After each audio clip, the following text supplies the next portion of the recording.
یہ ہے توحید اصل کی.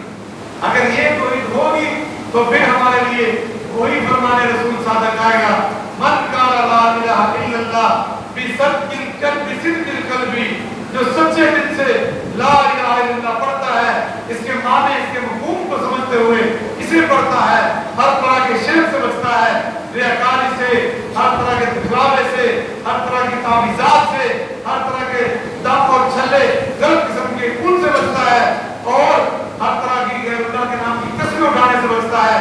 ایسا بندہ حقیقت میں توحید پرست ہے. تو اپنی توحید کو چیک کیجئے, اپنے معاملات کو درست کیجئے. آخری بات یہ ہے میرے بھائیوں, یہ ہمارے اس موضوع سے ہٹے ہے. میں نے جمعے میں بھی شاید یہ بات کہی تھی, اب پھر کہتا ہوں کہ آج وہ مولانا قاری سیف اللہ صاحب ملتانی حافظہ اللہ تشریف لائے تھے, انہوں نے بھی یہ بات کہی ہے, اور اب سب علماء کرام اس بات پہ زور بھی دیتے ہیں, اور آپ بھائیوں کو بھی سمجھنا چاہیے, اس بارے میں شعور لینا چاہیے کہ آئیے قرآن کی طرف لوٹ آئیے قرآن کی طرف رجوع کر لیجئے. اس سے بڑی سچی کتاب کوئی نہیں, اس سے زیادہ انقلابی کتاب کوئی نہیں, اس سے زیادہ اتھینٹک کتاب کوئی نہیں, اس سے زیادہ پکی اور بلند کتاب کوئی نہیں. یہ ایسی کتاب ہے, اتنی اعلیٰ کتاب ہے, جو اسے سینے سے لگاتا ہے میرا اللہ اسے بھی بلند کر دیتا ہے. جو اس کی عزت کرتا ہے, اس کا احترام کرتا ہے, اللہ اسے معاشرے کے اندر وہ عزت دیتا ہے, وہ احترام دیتا ہے جو کسی اور کو نصیب نہیں ہو. اور یہاں پہ تو ہو نہیں ہوگا, مرنے کے بعد قبر میں بھی ادب ہے, احترام ہے, اللہ کے سامنے کھڑے ہوگے تب بھی ادب احترام ہوگا, عزت ہوگی. اگر آج ہم نے قرآن کو نہ سمجھا, قرآن کی طرف رجوع نہ کیا, قرآن کو چھوڑ دیا, تو میرے بھائیوں جیسے ہماری کئی نسلیں برباد ہو گئی, آگے آنے والی نسلیں بھی برباد ہوتی ہوئی نظر آتی ہیں. اقبال نے جب کبھی گیا تھا نا چلا انگلستان کے اندر, تو وہاں پہ اپنے امام کی کتابیں دیکھی تھی, تو کہا تھا دیکھیے جو اپنی امام کی کتابیں, وہاں پہ دل ہوتا ہے سی پارا, میرا دل ٹوٹ جاتا ہے. اقبال کہتا جب میں نے اپنی کتابیں وہاں پہ دیکھی. علامہ حنیف ندوی رحمہ اللہ نے بڑی پیاری بات لکھی, کہا کاش اقبال تو آج زندہ ہوتا, تو نے کتابیں دیکھی تو افسوس کرتا تھا.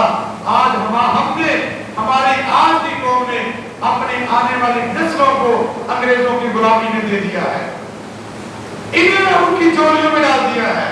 آج تو زندہ ہوتا تو تجھے بتاتا, تو کتابیں دے کے رو رہا تھا. ہم نے اپنی آنے والی نسلیں ان کے قدموں میں ڈال دی. جب تک ہم اس کی طرف نہیں بڑھیں گے, وہ معزز کے زمانے میں مسلمان ہو کر اور تم خار ہوئے, آج بھی طالب قرآن ہے, آج بھی نہیں سمجھتے قرآن کو, آج بھی نہیں اٹھتے قرآن کی طرف, آج بھی نہیں قرآن فہمی کا شوق اور تو کب پڑے گا شوق, کب آئیں گے اس کی طرف, کب دیں گے اس کو عزت, صحیح معنوں میں اس کو مانی. میں کہتا ہوں جھوٹی باتیں نہ کریں, جھوٹ نہ بولیں, اللہ سے دغا نہ کریں. اللہ سے کہتے ہیں اللہ تیرا دین دنیا میں غالب آ جائے, اللہ اسلام غالب آ جائے, وہ اسلام جو ابھی تک میرے گھر کے اندر غالب نہیں آیا, وہ اسلام جو ابھی تک میرے وجود میں غالب نہیں آیا, وہ پوری دنیا میں غالب آ جائے. اس کی دعائیں مانگتے ہیں, وہ قرآن میں ساری دنیا کو سمجھ آ جائے, وہ تو دعائیں مانگتے ہیں. اس کے مطلب احترام ہے, عزت ہے, مگر سمجھنے کے لیے ہمارے پاس ٹائم نہیں. تو اس کے لیے ہمارے اس مرکز کے دروازے آپ کے لیے کھلے ہیں. انشاءاللہ تعالی رمضان مبارک کے بعد ہم نے ایک ترجمہ قرآن کلاس کا آغاز کیا ہے. عورتوں کے لیے بھی, بچیوں کے لیے بھی جو ہے وہ یہ انتظام موجود ہے. قرآن پاک کا ترجمہ پڑھنا چاہتے ہیں, ناظرہ پڑھنا چاہتے ہیں, تجویدی قواعد ضوابط کو سیکھنا چاہتے ہیں, تفسیر کو سیکھنا چاہتے ہیں, وہ بھی تشریف لائیں. اور حضرات جو ہیں, مرد حضرات جو ہیں, ان کے لیے بھی یہی ہے کہ انشاءاللہ تعالی ہم نے یہ پروگرام بنایا ہے. اس کے لیے ہم نے ایک کلاس چلائی تھی رمضان مبارک میں فجر کی نماز کے بعد.